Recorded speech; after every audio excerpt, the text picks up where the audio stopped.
Well, welcome back to another episode of the Cruise Conversations podcast. I'm Michael. And I'm Frank. And today's episode is episode number 73, and we're discussing 7 things to consider when choosing between Icon of the Seas and Utopia of the Seas. Let's jump into it.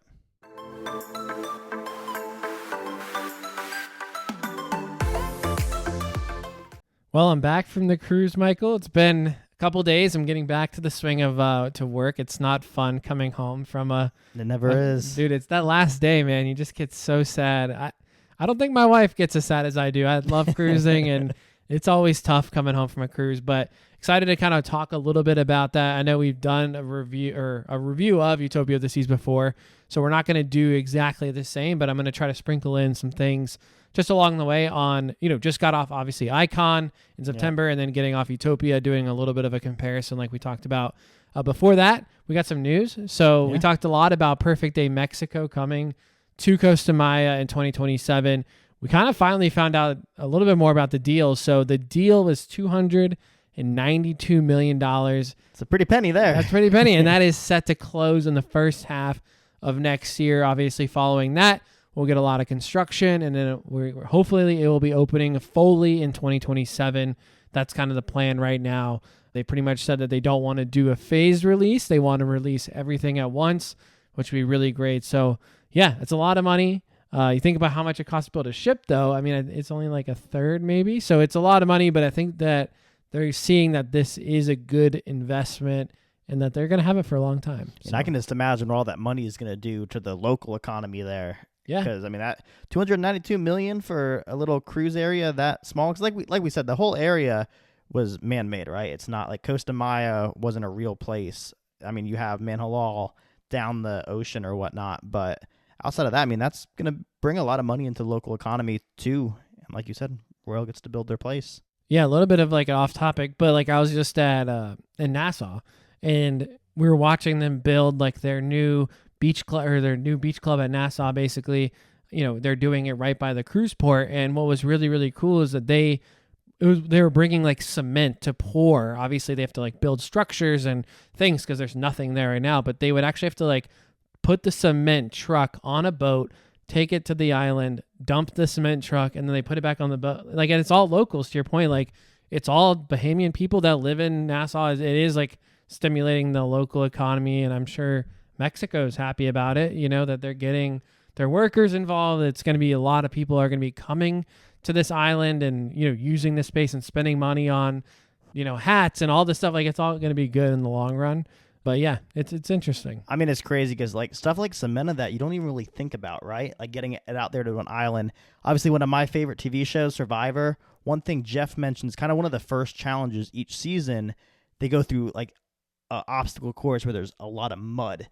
And Jeff always talks about it, he's like, well, we had to make the mud. Like, we have teams that have to produce all of that mud there on the island because he's like, it's not there. Like, it just doesn't show up. So, yeah, even like you said, building this stuff out on an island. I mean, yeah, you don't have pools and you got to run plumbing and water. Like, how do you set up like a water treatment plant? Like, it's all these things that like you just don't think about. Like, I was always wondering, we're not like, the ones. like Coco Cay, right? Like, how do they have power on a random island? Like, somehow they created like some sort of power facility that is able to, run off of gas or whatever. It's just really, really cool to think about that. Like, that's a remote place that has running water and sewage and power, and they're going to do that at this place as well. So pretty crazy. Yeah. So now kind of sticking on the idea of construction, ships are always going under dry dock all the time, right? Kind of cycling in and out to do updates to the ship. Sometimes they're smaller than others. Sometimes they add a good amount to the ship. Well, a week or two ago, more details came out about Scarlet Lady, which is Virgin's first ship officially going under dry dock. And I mean, some pretty big news came out of this, right? Because like we've talked about on the podcast in the past, all of their ships are carbon copies of each other. There's hasn't been anything new added to any of the other ships yet. And now we're starting to kind of see some changes come to the Scarlet Lady here. So first off, Razzle Dazzle, which I think is kind of like their vegetarian restaurant on the ship. Yep. They're kind of changing. So at nighttime, it's not going to be called Lucky Lotus by Razzle Dazzle. And it's going to be this Chinese menu influence with craft cocktails, and then they're like changing how the restaurant itself looks. So right now it's communal tables, right? They're going for like intimate booths and like really just changing the complete look of the place. So Wow. I don't know if Razzle Dazzle wasn't doing the best. I mean, I had heard good things about it, but I mean, so that's one thing that's changing on the ship. Adding more suites to the ship. They're taking out a lot of the sea terrace balconies on deck 11 on the ship and just putting in more suites. I guess their suites are selling real good. So they're like, well, get more in, make more money at the end of the day. Yeah. One of their coffee shops in the galley called Ground Club 2 is getting a remodel, and it's also going to become a full-service bar in the evenings. I like that. So, yeah, with That's pretty cool. elevated cocktails and all that. So, I mean, like we're seeing with Ground Club 2 and Razzle Dazzle, kind of changing the venues to also be able to work in the evenings, right? Just more bars. Maybe that was like feedback that they got was like, you know, you go on these mega ships, you've got so many bars, 10, 20, sometimes I think 20 different bars. It sounds like that's kind of what they're doing here. Plus, I really do like the coffee transition to bar vibe. I know we've been to places like that where, you know, you've got not just coffee in Charlotte. You can go for, you know, breakfast, and then you can also go back at night and have like wine or a cocktail or like, you know, an espresso martini. So pretty cool there. And then the rest of the stuff is kind of just smaller. You know, they're expanding the non-smoking casino on the ship. They're adding a couples room in the spa so couples can get massages and stuff together.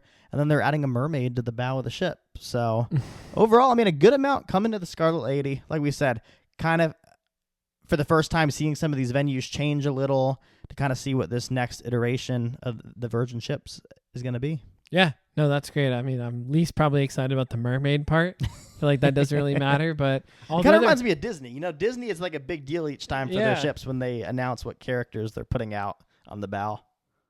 So our last piece of news is actually MSC. So for the first time, they're going to be sailing to Alaska, which is really big for their brand.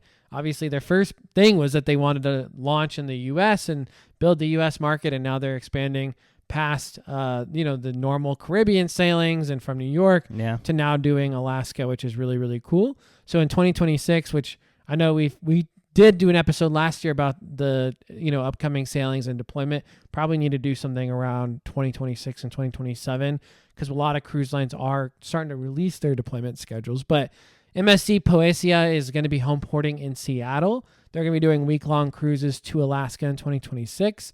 And then they'll shift back over to Miami to do the winter in Miami with some cool itineraries if you want to hit the Panama Canal kind of in between those. So I've always wanted to do the Panama Canal. I think that'd be a really cool experience. All right, Frank, well, moving into the main topic for the day. Like we said, we're comparing, not necessarily comparing, but kind of going over some key differences when you're choosing between sailing Icon of the Seas and Utopia of the Seas. Like you said, you've sailed both of these recently. Yeah. You've sailed Utopia twice recently and Icon once. So I feel like you have a good lay of the land when it comes to these two ships. Like you said, we already kind of did a review of your first time. And, you know, we were sitting down kind of preparing for this week. And I kind of asked, I was like, well, like how much like differentiated this time on your sailing? And you said most of it was the same. You did like a couple extra shows and stuff. So we're going to talk about some of that as well. But we're not going to go like step by step embarkation and your days. I mean, it's only a 3-night cruise. I mean, you board, you do the normal stuff, and then you go to you did your muster, you ate dinner. It's all the same. I mean, I don't want to go through it all again. So I like this flow. I think we'll stick to the seven things that we think that you should think about when you're deciding between these two ships. And really, it is. It's the largest ship in the world and the second largest. So you would think they're very similar, but I think it's worth mentioning that it could be a very different experience. So, and price-wise, I mean, I think Icon's going to be more expensive, but Utopia isn't a cheap cruise, right? If you want to spend a week on Utopia, it's not as cheap as you might think. So, yeah. So, like you said, you have a list of 7 here. Kind of works because your preview, we did 7 things you were going to do differently. This time on the cruise, we may have to kind of revisit some of those to see what you did, what you didn't do there. Yeah. But let's kind of just start here. One of the first things you go down on your list was how there isn't a solarium on Icon. Yeah, I think it's worth mentioning. I don't want anyone to go on Icon and you know, be on an Oasis class ship and then, you know, get on Icon. You're like, man, I really want to lay out, but I don't want to be in the sun. You're not going to really have that sort of an experience on Icon, right? You're going to have the Aqua Dome, which is very different, right? You have a venue where you can see a show, but we personally spent a lot of time, you know, in the solarium. That was one of the first things we did on board Utopia of the Seas was we really enjoyed, we obviously went to our room, changed, and then we spent a lot of time in the solarium on that first day. And then also when we were in Nassau the second day, and we just love the space. It's, completely covered. You have pools, you have hot tubs, the hot tubs were pretty empty because it was pretty warm on our sailing. But yeah, it was really, really nice. And I think that is something that people really like on their cruises, is like a nice solarium with, temperature control, and being able to be in your bathing suit with your shirt off, get some sun, but not be like, getting too hot in the pool deck, or, not dealing with all the loud music and kids and all of that. And that's something you mentioned too in your preview, was how you were going to do Sail Away different, and how you were going to spend time kind of in the solarium instead of being around the pool deck with we did. all of that music. Yeah. It was really nice. I mean, we really we actually spent Sail Away in that hot tub that hangs over the edge kind of thing. Okay. Unfortunately, we were watching someone like got hurt, or something happened where a guest had to be like taken off the ship before we actually left the port. Oh man. So we were kind of like spying on them, like, because we could see down. So we were just kind of watching, which was kind of like sad, just to be like, we're all excited about vacation, and this guy's like, got to go to the hospital. But, it was actually really, really cool just to spend, like you said, the Sail Away in the solarium. And we didn't really miss the Sail Away party. So let's move on to your second one. When you compare some of the specialty restaurants and dining on Icon and Utopia, you kind of wrote down that you felt Icon is missing a few specialty restaurants. Yeah, so you're totally missing, obviously, 150 Central Park. It's funny, when you look at the layout, they put Lou's Jazz and Blues. Like, I mean, they obviously have the Azumi, right? But they have Azumi on Utopia. They put Lou's Jazz and Blues and Azumi in there on Icon. And I personally I think 150 Central Park, that was the best dining experience we had on Utopia. It was very, very good. I had the venison again. It was just a really great meal. Definitely the best meal we had, food quality wise, service wise. And I loved when you looked at like the restaurant, there was a lot of space. Like you weren't on top of the table next to you. And like, this sounds bad, but if you're going to do specialty restaurants, like you want to feel like you're at a restaurant. Like you want to feel like it's private. And when you're in the dining room, you're expecting like you're going to be right next to someone. That's just how the dining room is, right? They're trying to get everyone in there. But on Icon, there's less specialties, right? Because you're missing 150. You don't have mason jar, right? And you do feel that. You feel like you're very much crowded in those restaurants. And honestly, the food was better on Utopia than it was on Icon. So go figure that. You spend more money on Icon probably, but I thought Utopia had incredible specialty dining food. It was some of the best I've ever had. And, it's missing mason jar, which I know you really like mason jar. Yeah, no, Frank, like I said in your preview episode, I really do enjoy spending time in mason jar. And I think we talked about it last week too, when I was building my ship, the Michael of the Seas. Now, so like you said, the food you felt like was better on Utopia. Let's talk about the layout and destination elevators on Icon, because I feel like these kind of stand up above the Oasis class. Yeah. I mean, this was something that you immediately notice when you walk on Icon, is that big sphere, right? That, you've got the Pearl and the Pearl Cafe, right? Like we spent a ton of time there, and you don't have that. You don't have forget about the Pearl, because it's just something that you can see and look at and walk through. It's like just a stair thing, and it holds up the ship and all that. But the Pearl Cafe is spectacular, Michael. I mean, you literally could go for breakfast, and you've got 2-story windows that just like look out, and you've got, I mean, the promenade is just totally different. But besides the promenade, there's a lot of other things about Icon's layout that you just don't get on the Oasis class, right? Like the destination elevators, you have them on Utopia, but they're just different because, like I said, it's like hard to describe on if you're driving and listening to this, but like, on the Oasis class, you have like the artwork in the middle, and you have like kind of like the 2 sets of elevators. But like on Icon, it's just a big circle. So you when you hit that button, you've got like 12 elevators to choose from. So it's just different, and it's way more efficient on Icon. So you definitely notice that. The casino is much bigger, obviously, on Icon. The stairs and being able to get around, it just helped like the crowd control, and I was really thinking about that. Icon had a lot of people on there. It was a fully capacity, sailing, but I never felt like there were areas where I was like bumping into people or having to like be behind people that were slow, and you just felt cramped. Like it was not super crowded on board. So I just want to call that out.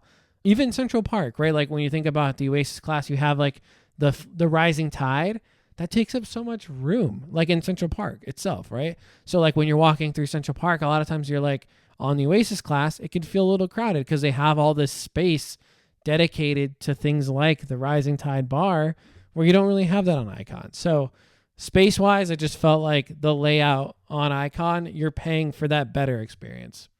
Now, the next thing's pretty easy, right? When you're choosing between the Icon class and Oasis class ships, or specifically Utopia here, the length of the cruise, right, Frank? They're different.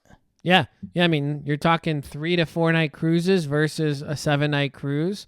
Not only just the stops. I mean, we had a lot of people on there that were doing a 3-night and then getting back on and doing the 4-night. Mm-hmm. And I heard, that's a really good option if you want to do Coco Cay twice in the same week, which is really cool. But 7 nights, you have a lot more destinations, right? You're talking about going to Mexico, going to Honduras, going down to, St. Martin, St. Thomas, St. Kitts.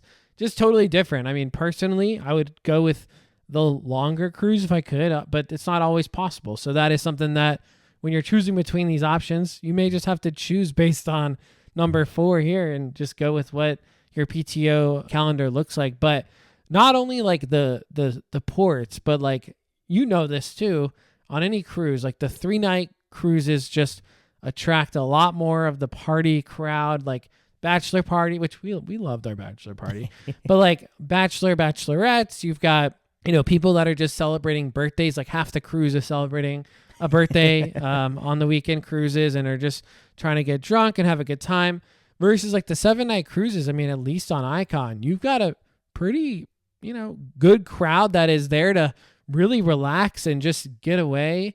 You got people that are flying in from Europe. We had a lot of people from London and the Netherlands on our cruise. And it's like, it's because it's longer. It's, maybe it's a little bit more sophisticated, but it's not to say that that's going to impact your experience too much. It's just something to think about, right? When you're going to look at what do I want to do? Do I want to do, a weekend cruise, or do I want to do a 7-night cruise? Yeah. I mean, I feel like for me too, I've never done like a back-to-back 3 or 4 nights. All the cruises I've done, if they've been a week long, they've just been the week long. Because one, like you said, most time it probably is cheaper just to book the week long.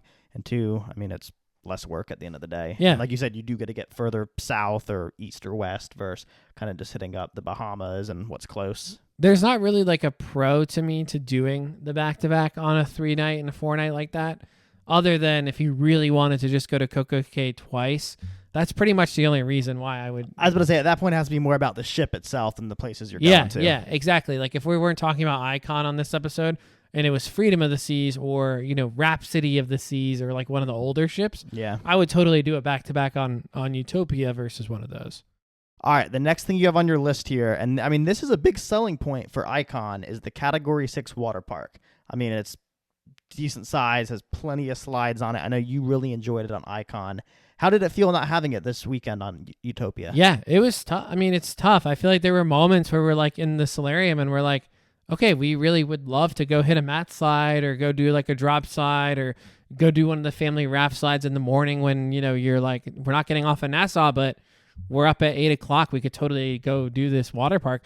Yeah, it's just not an option on Utopia. And unfortunately, I looked up and some of the slides were having like some issues on Utopia. And so then I looked at the Facebook group and I noticed people were complaining about it. So it really is a selling point, right? If you have kids, if you're taking kids between the age of, I don't know, 8 and 20. Yeah, well, how old are we? We're just bigger kids, but you really just get to enjoy. That is a really big thing on a cruise. You could spend hours just riding 4, 5, 6 different slides. You got, obviously everything with the flow rider back there. It's just a really good spot. I'll tell you, those port days when I was on MSC, I was doing the same slide over and over and over for Dude, imagine 30, 40 if you had minutes 6. straight. Yeah, if I had 6, 7 slides, man, I'd have plenty to do. All right, Frank, your 6th thing on your list, I'm kind of excited to hear about because I know the first time you were on Utopia, you said you didn't get to do as many shows and you were you were excited to do that this time. Now, another one of the things when you're kind of choosing between Utopia and Icon, Utopia doesn't have a Broadway show on the ship. So kind of talk about just your experiences with shows on Utopia. Yeah, I mean, it's a good point, right? So we did see the shows on Utopia this past weekend. We saw the All-In production, which is so funny, dude. Like, you can't listen to reviews about anything because you'll see, like, I walk out of this show and I'm like, okay, it's pretty good. I would give it like a 6 or 7 out of 10. Music, dancing, theatrics and all that. it's good. There just wasn't a storyline enough for me. But then you'll see on Facebook, some people will say it's the best show they've ever seen in their lives. And then some people will also on the same thread say it's the worst show they ever seen. I'm like, I'll give it like a middle grade. It was okay. It was a good use of time, but I don't need to maybe see it again. Someone would go on there. I saw a couple of posts. People say it's their favorite. Some people say it's their worst. It's just funny. Like, you can't go by the reviews on anything just because on something like this, even with food, everyone has different experiences. So it's hard to compare. But yeah, I mean, on Icon, obviously, you have Wizard of Oz, and I did really like Wizard of Oz. Yeah. So that's something that attracts me more towards Icon, just with the shows. But I will say the other shows on Utopia, the ice show, was just phenomenal. I mean, it was so good. Everyone standing ovation at the end. The performers were just like incredible. Like, I actually think they're more talented on the ice skates than they are like in the Aqua show. I mean, I'm serious. Like, these people were doing flips, and it was like they always look like they're gonna hit their head on the ice. I know. It's crazy. It's insane. And what was the theme of this one on this ship? It was like a love story, kind of like a romantic story. Some of these are hard to follow. Like, it's not like fully, but it was pretty much, it wasn't like Icons where it was like the universe and the elements. This one was more like kind of like a romantic kind of story about like this guy. I mean, I'm not going to give it away. And also I don't really fully understand where the story was going, but it was really good. I mean, when I think about these ice shows, I don't really think about the story. I think about like how entertaining was it? And how did they do on the ice? Yeah. Because I'm a big judge. But then the Aqua show was great too. Aqua 82. If you love 80s music, it's really good. I enjoyed seeing it the second time. So, hey, I guess we're still 6 years from 2030, but when are we getting our 90s shows? We mentioned this all the time on the podcast. I know. We have Aqua 80, Aqua 82. We're going to have to get close to Aqua 90. Aqua 20s, 2000s. All right, Frank, so moving on to the last thing here on your list. Talking about the pool situations on the ships, right? I know you've mentioned, obviously, Icon has more pools overall, and they have, like, their main pool is, like, the largest at sea. Yeah. But you felt some of the other pools were smaller on the ship, kind of in some odd spots. Let's compare the pools in the Oasis class versus Icon. Yeah, like you said, I mean, Icon has the most amount of people on, for any other ship, right? It's like, 7,000 people plus the crew at full capacity. And Utopia doesn't have that much less, but what I think that they do better is the pools. They have got more pools that can accommodate more people. At least for me, I felt it, right? You have pools in the solarium. That doesn't exist on Icon because there's no solarium. But then on the pool deck, you've got 3 pools that are very large with hot tubs all around. And then you've got kind of that splash pad, right, on there. And then on Icon, you've got like 6 or 7 pools. I think one of those pools is only for the suite guests. Maybe it's only like 6. But then some of them are for the kids, so they're down on deck 6 in the surfside area. Yeah. So that doesn't really count. And then the other ones are just like pretty small. Like, you have a cool like swim and tonic, a swim up bar, but it's small. And then you've got like the hideaway pool on the back, pretty small. And then you've got like the big one, which is big, but like pretty packed, right? Because that's the main big pool. Yeah. And then the other ones around the pool deck were also like sometimes closed, and the situation was weird. Like, they were always cleaning one of them. So overall, never experienced any of that on Utopia. The pool situation was smooth. We never had to worry about getting a seat in the solarium because there were so many seats. Just much easier, it felt like. Which is sad because I feel like Icon has a lot of seats. I mean, tons of seats by the pool. It's just getting in the pool kind of grossed you out because it was just like shoulder to shoulder situation. That makes sense. Yeah. So, well, I know that was the end of my list. I know that there's a lot of things I did. So let's kind of talk through some of the other items. What other questions do you have for me? Yeah, so first, I know one of the things you said you were doing differently this time, obviously your wife Scotty was sailing with you. You at Coco Cay were doing the Coco Beach Club, which I think this was her first time doing it, right? It was her first time, yeah. We loved it, man. I mean, unfortunately, the weather on our sailing wasn't the best weather. Okay. It's just been really windy. Anyone that's going on a cruise in the last couple weeks, and maybe even this week, I know that it got canceled again this week for Utopia. So the weather just hasn't been cooperating. So we actually did get to dock. It was pretty up in the air. I didn't think we were going to get to dock. Okay. But when we did dock, it was very windy. So, and then we actually had to leave a little earlier. But besides that, I mean, we just decided to leave because it started raining and it got super windy.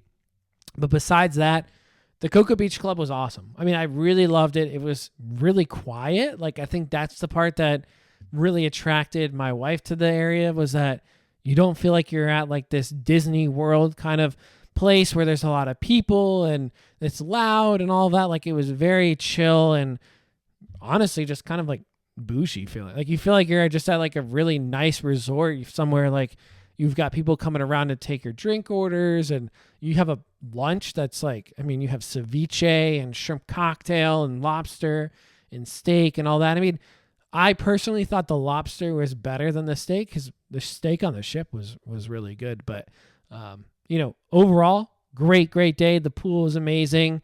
Again, you're just kind of paying to be in a private space, which for us on that day, we felt like it was worth it. You can spend your day all different ways at Coco Cay, and I think that's the great part about it, right? You can have your quieter, more serene days if you want. If you want the party and hustle and bustle of Hideaway Beach Club, you can do that. Or you don't have to spend any money at all, and you can just go to Breezy Bay. Or well, Oasis Lagoon now, there's no DJ, so if you are looking for more of like a chill, you have kids, but you also want to be in a massive big pool. Yeah. There was no one in the pool when we were there, because I bet you most people are paying for Hideaway Beach. Yeah. And that's just part of it. But yeah, you're right. You don't have to spend a dime. You're really already paying for it as part of your cruise fare.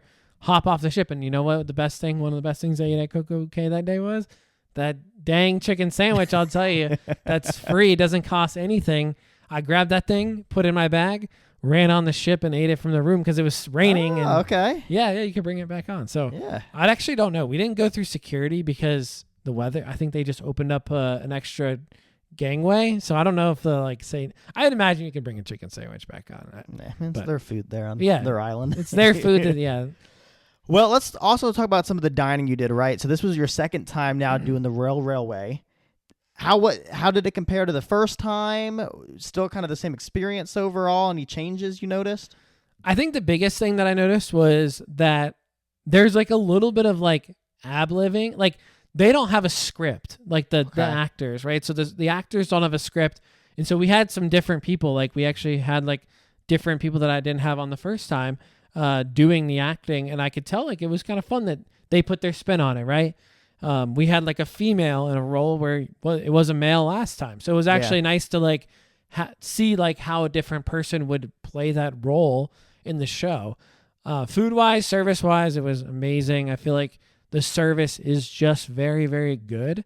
And we were in a different train car, which doesn't really change anything because it's the same experience, but just thought it was cool to be in the other one that wasn't really around when we got on last time. Yeah. But I did notice, so I asked them, I was like, how many cars do you guys do? So they only do 4 shows, and the first one starts at 6:00 in the first car. The second one starts at like 6:10 in the second car.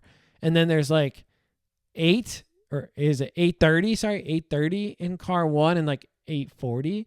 So like they pretty much just do 4, but then the wait staff are going between the cars pretty much the entire time. Oh, yeah, interesting. Okay. Yeah, so it's the same servers, but they have to they like jump into the show. So like as you're eating, the show's happening, and then like they probably have like a green light to go like carry the food out, because it's like they're just there to deliver the food and all of that, but like the show's kind of happening in between that.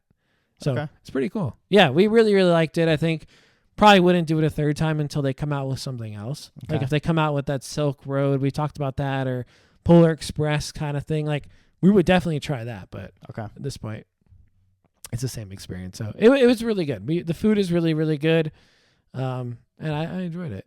Well, that's awesome, Frank. Let's kind of talk about some of the different bars on the ship, right? I know you've enjoyed spending your time at the Pesky Parrot, and you mentioned you wanted to spend some more time at the Mason Jar this time. How did you enjoy these venues? Yeah, really enjoyed them. I mean, the drinks at both of those spots, and honestly, I'll even throw the Schooner Bar in there, because the 3 bars that we did the most were the Mason Jar, the Pesky Parrot, and the Schooner Bar. And I'll just tell you right now, I'm glad that they're making the Mason Jar bigger on the Lure of the Seas with the revamp next year that's happening, because, dude, people love country music, and they love Brian James. I'm telling you, we would get there right when the show is going to start, 8 o'clock. We'll be there, walk in at 8:02, whatever. Let's grab a drink. There's not even a seat. I mean, we can't even sit at the bar. Yeah. Like there's no seats. So I mean, at some point we're like, we would love to hang out here and keep drinking, but we're like, our feet are hurting. We did Disney this past week. Like we just want to sit with our drinks, and we just couldn't. You had to stand. So that was the only downside with the Mason jar. It was just so packed, but we really loved the music. Brian James is awesome. Really enjoyed that. It's funny actually. So on the first day we were hanging out at the Pesky Pear, because it's like kind of like when you walk in, it's to the left. It's one of the first things you kind of notice and go to. And my wife comes up and she's got like a massage. She like surprised me with a massage on the first day. Okay. So like before sail away, I actually like did a whole like hot stone therapy. I was like, I've never done a massage on the first day of the cruise. So like dropped off my stuff at 1:00, went to the spa and got my massage at 1:15. Oh, there you go. I was like, that's kind of a cool way to start. Like, and I guess they Yeah. did like a big discount. You could do like 75 minutes for the price of 50 minutes, I think. So that was really cool. But other than that, we just kind of hung out between those bars, and Schooner Bar was kind of like our pre-dinner drink place. How crowded does the Pesky Pear get throughout the day? Like I know you said like obviously you would walk in and like not be able to find seats at the Mason jar. Can you like normally find a spot at the Pesky Pear to hang out at? Yeah, I would say you totally can. I feel like that first day it's the busiest when everyone's coming on board onto the board or on board onto the promenade, because it's right there. But throughout the cruise, you can totally find a seat. I feel like it's missing something as a bar. I feel like the drinks are great, but I feel like the vibe, I think, is cool. They have the dollar bills. They have the photos that you can take, like what's the one that prints the photos? Polaroids. Yeah, they have the Polaroids that they like attach to the corkboard thing. So that's Okay. really cool. But I feel like the bar is missing like a music element to it Gotcha. that would make it like the next level. I don't know if they need to bring in like a ukulele, like someone to play, like That could be neat. that could be pretty dope, right? Like you had someone just playing the uke like in the corner. I think that'd be cool. But I feel like it's missing that, because even at night you walk by and you're like, the bar is pretty quiet and it's pretty bright. So like the Yeah. vibe just isn't there, but the drinks are great. The service is great. I just feel like it's not like the same energy as you would find at like, the Schooner Bar when the piano's going, or, Mason Jar when they're playing music up there, so. Yeah, that makes total sense. I mean, like you said, you could do a ukulele. You could even do like a quieter steel drum, or someone kind of just singing Caribbean hits or stuff. But yeah, like you said, Frank, it'll be interesting to see how they continue to kind of expand on the environment of the bar in the future, right? Because like we said, we know this is coming to Allure of the Seas, and it'll probably be in other Oasis class refurbs in the future. So, but yeah, I mean, I know I'm super excited to try out that bar. I want to try that peanut butter pina colada. Dude, so that good. sounds super good. Your photo of it looks super good. It's so good. It's so cold too. Like it's a nice summer drink. Yeah. Well, Frank, I mean, those were your 7 things. I mean, anything else from your experience on the ship that you wanted to highlight? I think the only other thing I would mention was that we did do an interior room on this cruise. Again, first time in a while that we've done the interior. I think we were totally fine with it. We didn't have a big issue, being that it was 3 nights. I will say that our room was in the front of the ship. I've never really been in the front of the ship, in the way front of the ship like we were on this one. So we did feel a lot more motion, and we felt a lot more shaking when the ship was about to dock, like at Coco Cay or Nassau. Just because of the wind, they really had to kick up the bow thrusters. So we felt it like pretty intense, where like the room would make noises because of how much shaking it was. So that was the first time we've experienced that. I mean, I don't think I can sit here and recommend one option or the other. When we talk to our clients about booking rooms, it just kind of depends on personal preference and what you're comfortable with. I think that my wife's like, I didn't know that this was going to happen, but she's like, there is a part of you that kind of like freaks out that you're like in an interior room and you can't see the ocean. Like it crosses your mind when the ship's rocking. And I'm like, yeah, I can see that, right? Like you can't quickly jump, like God forbid something was to happen. You can't quickly exit the ship. Like you are locked in. Yeah. But overall, again, like to your point, it was a very, very great sailing. Again, it's a great ship. I think that the only thing that you have to think about is just, it's 4 nights, 3 nights, and it's a quick cruise. So, out of these 2 ships, is there one you prefer more than the other right now, or would be more excited to sail next? I think that, I would say Icon for sure. I would definitely want to sail Icon again. It's just trying to find the time to get back on, and you do have to budget. I mean, it's expensive, even looking at Star of the Seas. I know that the sailings are dropping soon, so I'm going to be personally looking to do it on my 30th birthday, I think, next, what is that, 2026? Yep. Yeah, 2026. I'm going to try to get back on Icon class just because I really think it is like the ultimate week-long cruise. It's just, again, it's a big investment. You're spending a lot of time, but it is, when you look at these things that I've talked about, it's pretty epic. But there are some downsides. It's not for everyone. I think that's the biggest thing. Like, if you are a solarium person, if you're a mason jar person, if you don't care about the water park and you're looking to spend maybe 30% less on your cruise, probably not for you. So it's hard to say like one's better. But for me, I think I would book Icon before I'd book another Utopia. Well, I think that's going to wrap up this week's episode. Thank you, Michael. This was a fun kind of way to review and kind of do a quick comparison, since I have been on a lot of cruises in the last 6 weeks. I'm on probation.